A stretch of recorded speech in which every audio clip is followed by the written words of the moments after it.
with you. And with your spirit. A reading from the Holy Gospel according to Matthew.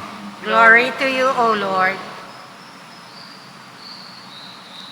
A man came up to Jesus, knelt down before him, and said, "Lord, have pity on my son, who is a lunatic and suffers severely. Often he falls into fire and often into water. I brought him to your disciples, but they could not cure him." Jesus said in reply, "O faithless and perverse generation, how long will I be with you? How long will I endure you? Bring the boy here to me." Jesus rebuked him, and the demon came out of him, and from that hour the boy was cured. Then the disciples approached Jesus in private and said, "Why could we not drive it out?" And Jesus said to them, "Because of your little faith. Amen, I say to you, if you have faith the size of mustard seed, you will say to this mountain, 'Move from here to there,' and it will move. Nothing will be impossible for you." The Gospel of the Lord.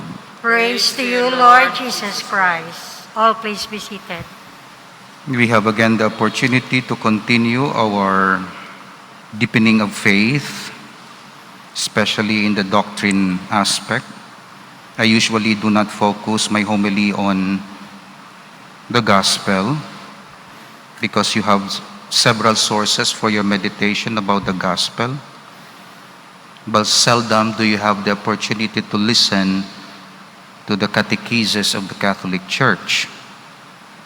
That's why it's good that we have this opportunity, and I know the effects, the fruits of this approach are prolific, very productive, because people come and they are nourished not only by the power of the Word in the Gospel, but they are inspired also with the truth of our catechism. And when you have the truth, you will find joy and direction and correction and inspiration. And the basis of our catechism, of course, is the teaching of the Catholic Church, expounded or explained by Spirago.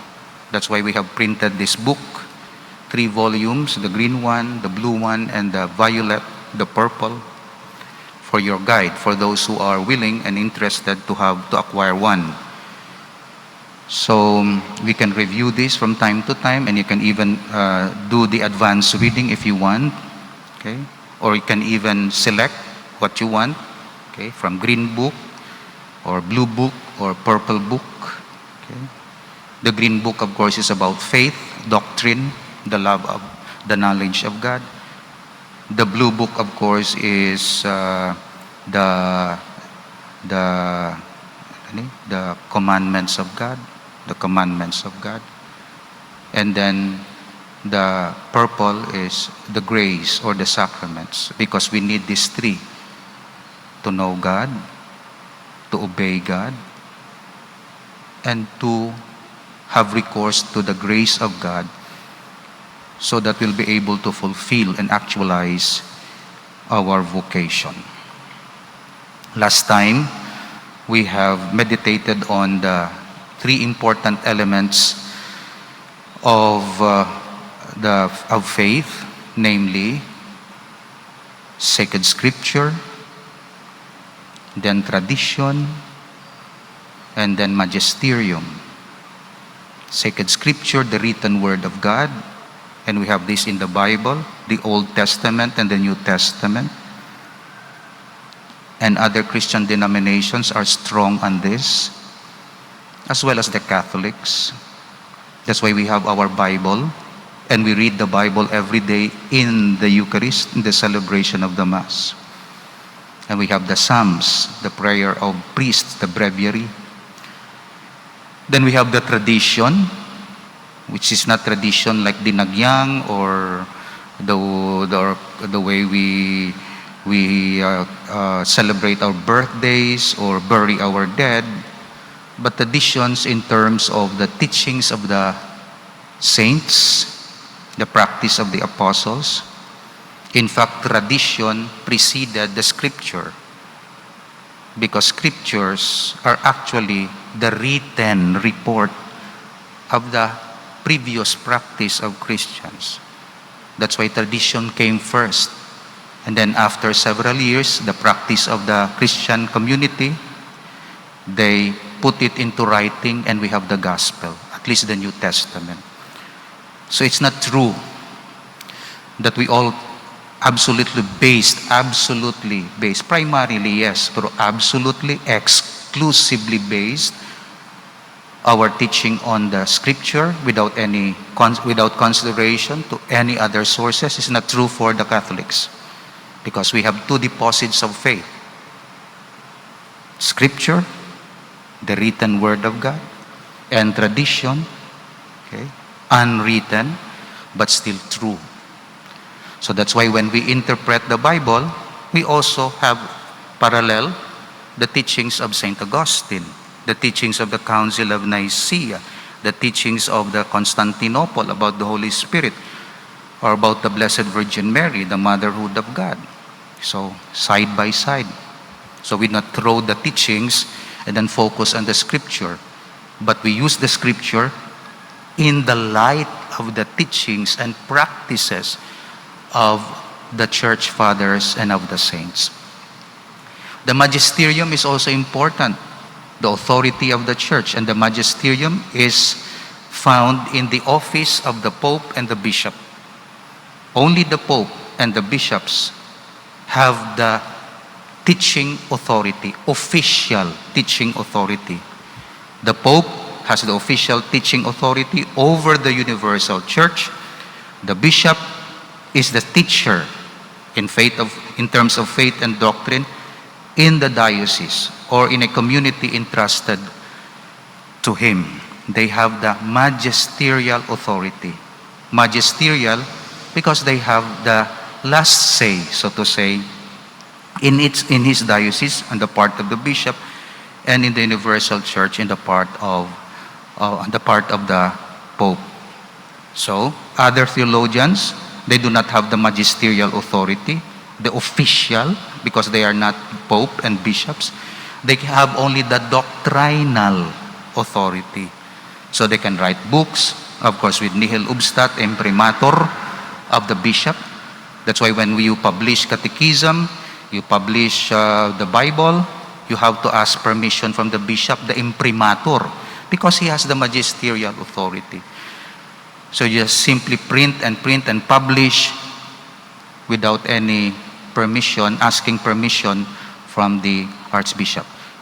When it comes to official prayer, the novena, you have to ask the nihil obstat imprimatur. Okay, otherwise it's not official. Or when you publish the catechism, you have to ask the imprimatur from the bishop. Only the bishop can give the imprimatur, because he has the magisterial authority.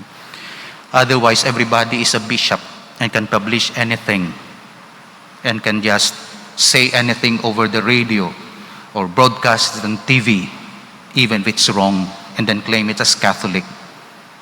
That's why that's the weakness of the religions. They don't have the magisterium. Everybody has equal authority. Even those who are neophyte, newly converted, they read the Bible, they interpret the Bible, and their interpretation is as good as the interpretation of those who have studied, exegetes, studied the Bible. For Catholics, no. You have to ask the authority because they have the doctrinal authority. So what will happen to the lay people? Because they do not have this doctrinal authority unless they have the degree in theology. They study in Gregorian University or University of Santo Tomas. Okay? But they study engineering and medicine and law. But they also read the Bible. What is the import? What is the value of their teaching? It's considered as experiential authority. Meaning, because they have the experience, because they actualize the Word of God, because they experience the Word of God and the gifts of the Holy Spirit, and that's the baptismal authority. They are now ready to witness to the world. That's true. That's true. The magisterial teaching of the church is true in my life. The doctrine of the theologians and the priests who preach the gospel are true in my life because I have witnessed it. I have experienced it. That's why we have the witnessing and the testimony of lay people. That's why we have brother so-and-so, and then the charismatic, and then the Diyos Gugma, preaching, so to say. But the power, the value of their preaching is more of the experience. They do not make magisterial teaching. That's why it's very dangerous for lay people when they make magisterial teaching and they go against the teaching of the Pope. Otherwise, we become Protestantized. That's why sa Katoliko, magsinimo ka mo sa inyong teaching, kag hindi ka mo magsulunod sa catechism of the Catholic Church, ti Protestante approach ka mo sundan nyo da Protestante. Tapos magtinalang ka mo, kag magano dira, himo-himo ka mo yasang inyong simbahan, kag kung ano dira, tinano ka mo, ding naglisa na ka mo to. Pero sa Katoliko, no? Faith and morals. That's why gabalik kita diri. Ma-start ako, last point, short, about faith. So kinahanglan scripture, tradition, and then ang magisterium which interprets the scripture and tradition and make sure that the next generation will receive authentic teachings of the church. So amo nang role sang magisterium. Receptacle sila, instrument sila, medium sila, nga ang teaching sa mga lililigad nga nagkalamatay nga mga santos, because of the authority of the present officials of the church, Pope and bishops, gina-preserve nila ina, agod ang next generation, sa luon nila na authentic, hindi adulterated, hindi false, kundi pasa. That's why ang aton teaching sa Catholic Church, regardless kung anong personality sang Pope, sige ina. Ang Pope, basta teaching magisterial, hindi yan ma-change. Kung disciplinary, ma-change siya. Kaya it's just a disciplinary teaching. Pero kung magisterial, dogma, halimbawa, Mary is the mother of God, wala sang Pope masiling, no, Mary is not the mother of God. Otherwise, maga-contradict siya magisterium. Pero magsiling siya, amoy ning bayo sang pari sa misa. Pagsunod ng henerasyon, lain naman ang kolor, puti naman, itom naman. Disciplinary lang na, why na, liturgical lang na. Pwede na yan ma-change sang Pope. So, amo na siya. Celibacy, magisterial na ina. Gift na iya sang Diyos sa tao, sa manugpari, sa pari. Kag hindi na pwedeng optional celibacy. Ordination of women, no. Because it's magisterial. Why? Because the church has no authority to change the will of Jesus Christ. And the will of Jesus Christ is ang mapari lang mga laki. Ang mga babayi, motherhood ang inyo. Sundan niyo si Mary, kamo ang iloy sang mga pari. Pero hindi kamo magpari. Pamata kamo para may pari. Pero hindi kamo yung magpari. Kaya ang inyo yung function sa kalibutan is not priesthood, ministerial. It's motherhood ang inyo iya. So gusto ninyo at par with priest, hindi lang at par, masobra pa, become a mother. Mother Mary, Peter, priest si Peter, Pope pa, si Mary iya, mother. Tanawa kung sino taas sa ila, si Peter o si Mary? Si Mary. That's why mas taas ang motherhood sang sa priesthood. So, function ka mo ang basang simbahan. Kung may Pope naman masiling, pwede nang babae pari. Hindi na. Kaya na-close na ni Pope John Paul II sa magisterial teaching. Pero kanta sa misa, nga mo gining kanta, mo gini mo na, disciplinary na. Bayad sa bunyag, lain ang bayad subong, lain na naman na sa sunod tuig, lain naman ang kasal, ang mga aransel, lain naman na subong lain. Disciplinary lang na. Pwede na yan ma-change ang bishop kasang Pope. Pero ang dogma, meaning to say teaching, Mary Assumption, Mary Mother of God, resurrection of Christ, Jesus is 100% man, 100% God, hindi ma-change sang Pope. Magisterium is very important.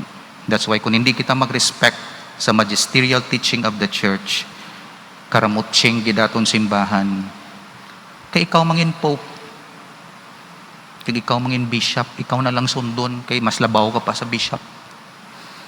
In terms of faith and morals. Di nang imo authority, di nang linyahalin kay Jesus, sabi. Di Father, may right kami mag-preach. Yes, experiential. Pero magisterial, no. Okay, magisterial na yan, linya na yan. Pope, until 266 Pope Francis. Bishop. Diin kayo masalot, dira din ang magisterial authority. Di Father, baptize man, correct. Baptize ka, pero hindi pareho mo function sa Pope kag sa Bishop. Kay may particular function ng Pope kag Bishop sa church na wala ginhatag sa imo. Ang imo ginhatag is witnessing. Witness the gospel. Pero hindi ka magmagisterial because you don't have the authority sa amosin. Imagine ninyo kung tanan kita magister, teacher, nga mas lapaw ka pa sa imo teacher sa classroom, nga mansig perma lang sang iyang appointment kay may authority ka man magperma nga daw siya. No, bisan good and bad ang nagapungko sa posisyon, basta siyang presidente, siya ang may authority. Hindi mo na maagaw kay oras nga permahan mo na kag wala ka sang authority, invalid ang imo documents precisely tungod wala ka sang authority. Kung amo kita ka-stick to sa civil aspects ng life, nga hindi kita ka muna sa simbahan. Kaya sa simbahan, daw free lang kita, nga daw pope ka man, nga daw bishop ka man. No. In terms of faith and morals, sundon mo na, not authoritarian purpose, kundi may access ka sa truth, kagang truth nga ina, ginapreserbar, nga hindi mo mamusingan sa imo subjectivism, kag sa imo personal interpretation. So that's why nagasubmit kita sa church, hindi tungod nga mga robot kita. Nagasubmit kita sa authorities ng church because we believe nga ila authority para sa aton salvation kag sa aton holiness. Tomorrow, ang aton response sa sini, scripture, tradition, and magisterium of the church is what we call faith. Faith. So, hindi absolute reason. Kaya kung ano man na yung reason, hindi ko niya sang pope, hindi ko niya sang bishop, ang laway sila, ang hindi sakto na nadula ng imo faith. Kaya ang imo ginasunod, reason. Tinga nga pope, amo na nga sa simbahan, kung puro ka lang reason, kag wala ka faith, hindi ka ka-survive. Kaya ang simbahan, hindi for pure reason lang. Kung pure reason, dito ka sa scientist dito. Kag diri ka sa simbahan, gapamati ka sang teaching, wala ka faith, hindi mo maintindihan. That's why ang best response sa teaching sang Dios is faith. That's why wala pagtuo, hindi ka understand sa ginahambal si Nidri Subong. Interpretation nila sinaya, expand nila. Nga authoritarian simbahan. Nga masunod kami simbahan. Nga may freedom kami. Nga may amusin. You, men of little faith. Taga mo nang meditate naton. What is faith? What are the motives of faith? What are the fruits of faith? The dynamics of faith? Very interesting. Sa sunod nga mga inadlaw, especially sa aton daily masses. Anong faith? Anong na-expect sa faith?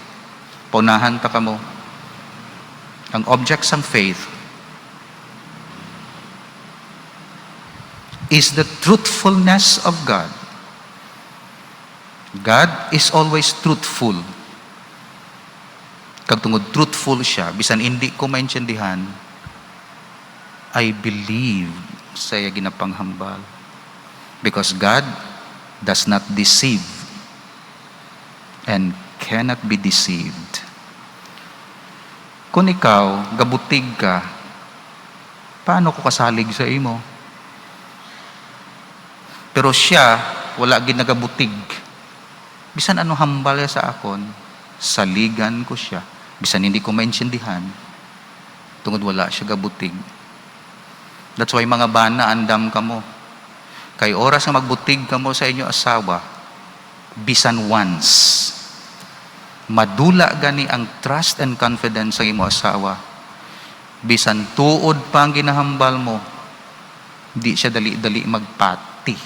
Why? Because you have lied to her once sa imo life. Pero kung wala ka gid nagbutig, sa paghambal mo, automatic may pagtuo, may pagsalig, because you are truthful. That's why the foundation of faith naton amoy ni nga tanan nga ginahambal sang Dios matuod.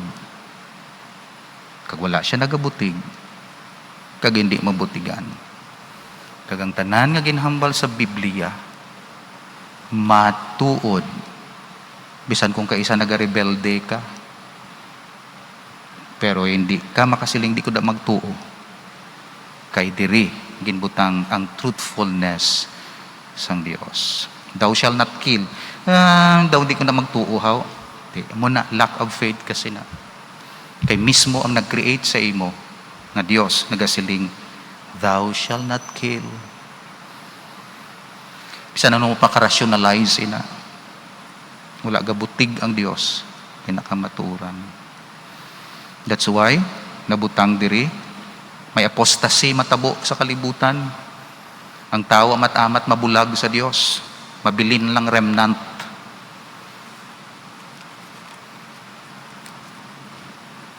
Tuod na. That's why hindi na ka mo mag-expect pa nga ang kalibutan makambyo bilog nga kalibutan. Kaya naghambal dira sa Biblia, no? Ang kalibutan, ma-apostate, mabiya sila pagtuo. Pero may mabilin. So anong himuon ta? Diri ka sa bilin. Natawag na remnant. Elect. Diri ka. Di ka. Many are called, but few are chosen. That's why be faithful to God, to the church. Read the gospel so that you will be guided. Because we believe in God, who is truthful, who does not deceive, and cannot be deceived. And that is the foundation of faith. Nga gatuo ka sa Diyos. Explain. Hindi ko ma-explain. Basta gatuo lang ako. Hindi ko ma-explain tanan. Pero ting katuo ka sa iya, bisan di ma-explain tanan ko lang makita. Tukod nagatuo ako nga ang Dios wala gabutig. Kag hindi mabutigan. Amen. Please stand.